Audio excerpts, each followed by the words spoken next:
What is up, guys? Thanks for watching as always. Today we are making a video about quite a special crankbait. I'm going to call it the puzzle crankbait. It's going to be made out of several different pieces of wood. We do that for a couple of reasons. One is it's going to give a pretty cool effect because we're not going to paint it at all. It's just going to be the wood grain, so we've got all these types of different grains as a pattern. On top of that, it allows us to hide any drilling holes for the weight. You'll see that later on in the video. Either way, I get started with a couple of different pieces of wood here. I went to Home Depot. They had a whole bunch of scrap wood that I could take with me, so that was pretty good of them. Thank you, Home Depot. So here we're just making a design that's going to fit the width of the wood pieces. Now at this point I didn't really have a clue as to what I was going to do in terms of which different pieces I was going to use. So I was going to try and fit in this darker piece of wood, which later on I decided to not use at all. But yeah, it's going to be a little bit of a project of learning how to do that. The end result ended up being pretty simple, so I'll just steer you in that direction. Either way, so this is the cutout for the crankbait. You see here that we've got two pieces of the same type of wood, but it's got a different grain. Those will be the only pieces I'll end up using, but you see later on they'll have a pretty cool effect on the body. So I'm just super gluing these two planks of wood together, and that way we can have a cutout when we put it on the bandsaw. Two exact cutouts at least. So up until here it's all pretty straightforward. Then we get to the bandsaw. Now sorry about the bad lighting. I had bright sun hitting the camera lens here, so I had to do a bit of adjustments in the video editing program, but I hope you can see it at least a little bit. Here we're just doing the regular cutout for the crankbait. All pretty straightforward, just as you would do with any regular crankbaits. The only difference is that later on we'll end up cutting this design up into smaller pieces. So I ended up trying to make some different pieces that I could fit into the cutouts of the bait. Here I'm just cutting out some stripes. That's literally cutting out a piece of the wood out of the crankbait. And I figured if I use a different piece of wood and try to make the same shape, I can fit it in. But that ended up being way too much trouble to kind of figure out. So technically, what I ended up doing is I ended up switching over the sides of the cutout and fit them back in. So that's what the end process ended up being. Much simpler to do. Don't really have to worry about making an exact cutout of the same stripe in a different piece of wood. That's way too difficult. What I could also recommend is if you do want to use different types of wood, I could recommend that you super glue 3 or 4 pieces together and then cut out the design, so that you have a whole lot more variety of straps to fit in.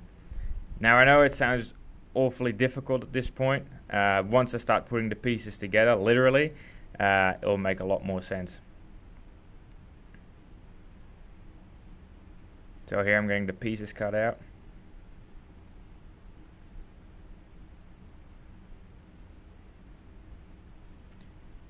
It's all pretty straightforward for here, but putting the actual puzzle back together is a little bit more troublesome. Anyway, here we've got all the pieces. So I've numbered them on the inside of the wood that we're going to super glue together, so that you don't actually see the numbers once the whole bait's finished up. Here I'm kind of just laying it out to see what's what. Makes it a little bit easier for me to put everything back together, see how I have to super glue it and in which order. On top of that, later on we're actually going to drill inside the belly of the bait and we kind of need to know at which point we need to start that, because the location of the weight is obviously very important for getting the action right, the buoyancy right, etc. So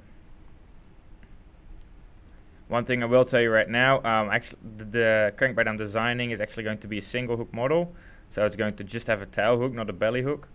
I want to make this crankbait sinking for a couple of different reasons, but a sinking crankbait, especially at the pace that it sinks, that I had in mind, I didn't really want a belly hook because you're going to get snagged way too many times.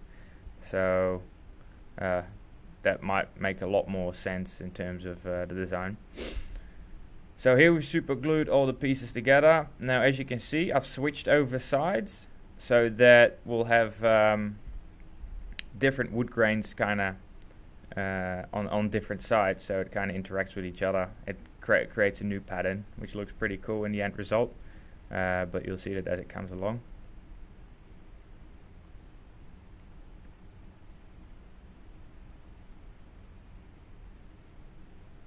Now it was quite tedious. This took me a long time. That's why I've sped up the entire process for you, so it's a little bit easier to follow.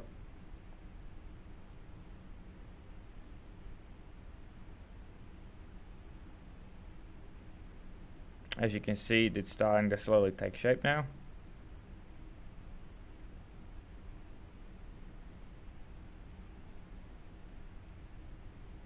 Now one thing you'll do have to keep in mind once you super glue everything back together, because in the scenario where you use a bandsaw to cut these pieces up, you're obviously going to have a little bit of loss of wood. That's going to be the sawdust.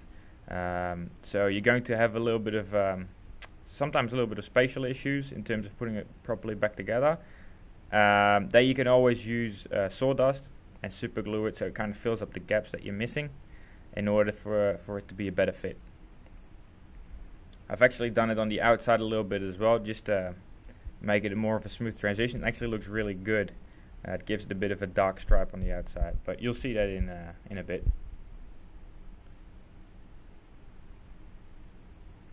There we go. Here's the puzzle back together. Last piece, last stripe that I have to super glue together. There we have it.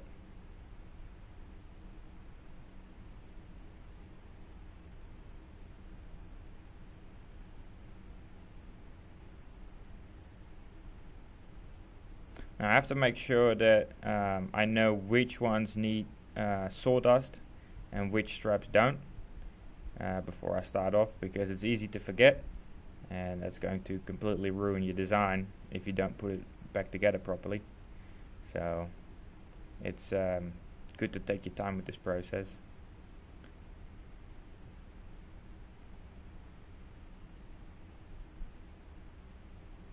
Cool. That's looking pretty good.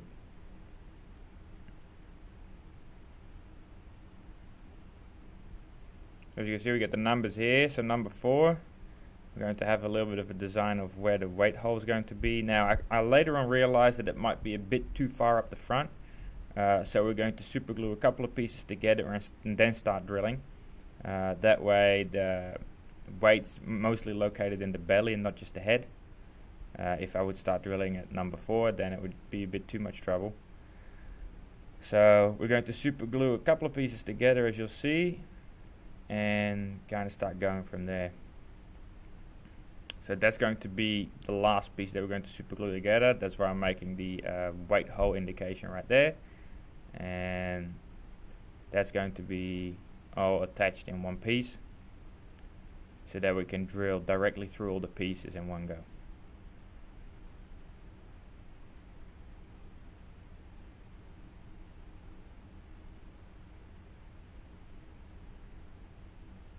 I spent a lot of time realigning all the pieces to make sure that I had everything in the right order, because it's very easy to mess up, and once you do, it's all over.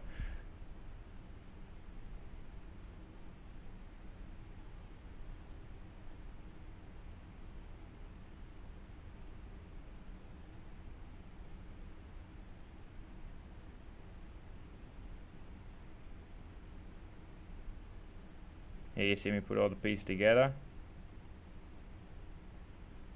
And so number 2 is the last piece that we're going to attach before we start drilling.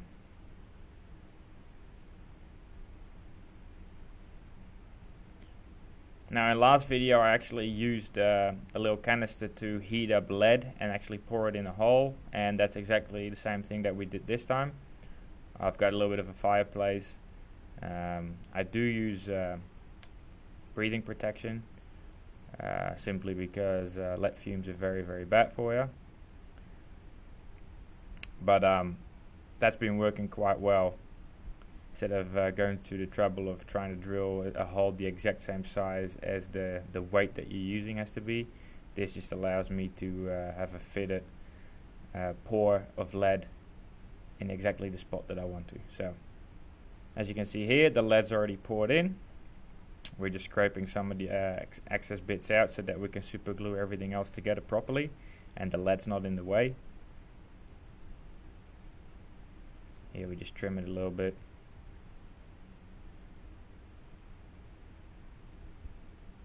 Obviously those Lee lead melters would be perfect for this type of job if you don't have a fireplace. I think they start at around $60 or $80. They're pretty affordable, so if you do really get into your lure making like I have, I could definitely recommend them. It might be a bit of a safer option to melt your lead in as well. I haven't personally used any of them, but for now I'm just sticking with the pouring method at the fireplace because it doesn't cost me anything. Cool, so that's all trimmed off, and now we're just making sure that it's a snug fit, that there's no extra stuff that we have to trim off in order for it to fit.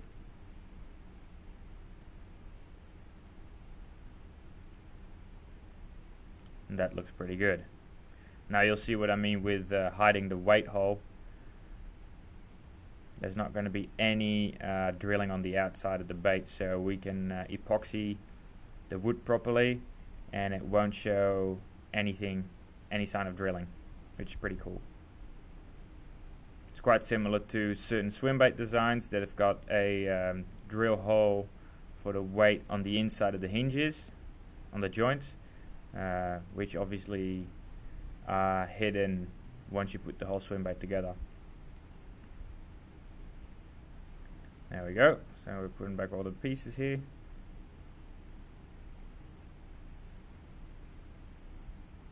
Now it looks a bit messy now, but once we put it all together and we start carving and it's been sanded and all the holes have been filled up, it looks really, really good.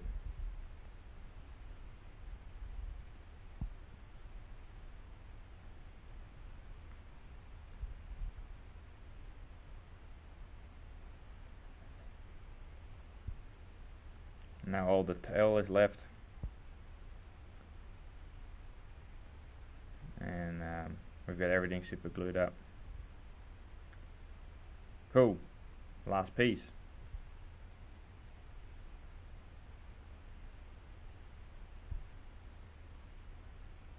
Yeah, still looks a little bit messy, but once it's all cleaned up, it's perfect. Righto, so here we've kind of filled up the gaps, we've super glued everything shut. Put a little bit of sawdust in gaps that needed to be filled up, and it's pretty much time to start carving now. Now I've sharpened my spare blades that I've had. They were pretty blunt. I've got this pretty basic knife sharpener, but it does the job in terms of getting them back in action again, so that's been helping a lot. As you know, the carving bit can be a bit tedious, but with so small baits, you're pretty much done within 15 minutes. Doesn't take up a whole lot of time at all. Stick baits is a much different situation, or big swim baits. Alrighty. So we're pretty much done with the carving. That's looking pretty good. Now we can start sanding to get all the rough edges out. As per usual, we start with 60 grit. As you can see, I'm in desperate need of some new sandpaper here, which I forgot when I went to Home Depot, but yeah, that's the way it is. it's still quite usable, especially for those smaller baits. It's perfectly fine. So here it's all sanded off. We use some 300 grit in the meantime as well, and now we can start designing the face. I am doing a little bit of a face carving on this one. Nothing too fancy because it's quite a small bait, and that's quite hard on making a good detailed face carving, but I'm just going to do a mouth, some gill slits, and that's just about it.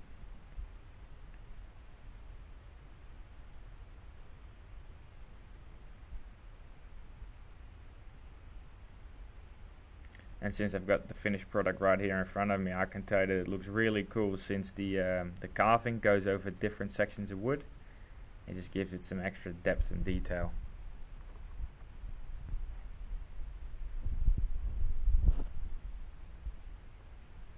Obviously you don't have to do this, but just in case you did want to, the option's always there.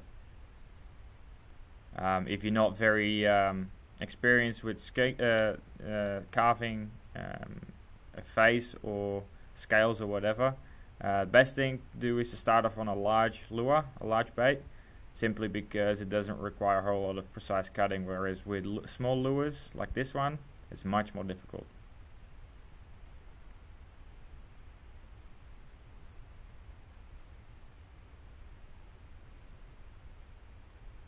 You obviously want to be careful you don't cut yourself. This is very easy to do. Such a small bait, it's very easy to make that knife slip. But I will say sharp knives help. Might be a bit counterintuitive because quite often people are more afraid of being cut by a sharp knife, but at the same time it requires you to use it doesn't require you to use as much force, and so therefore there's a much smaller chance of the knife or the blade actually slipping, so that always helps.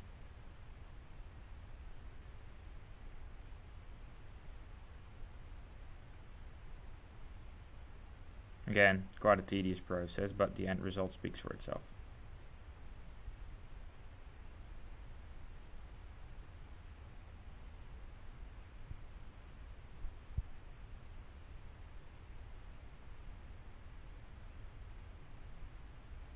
Sometimes you're really going to have a good look at the exact cut that you're making.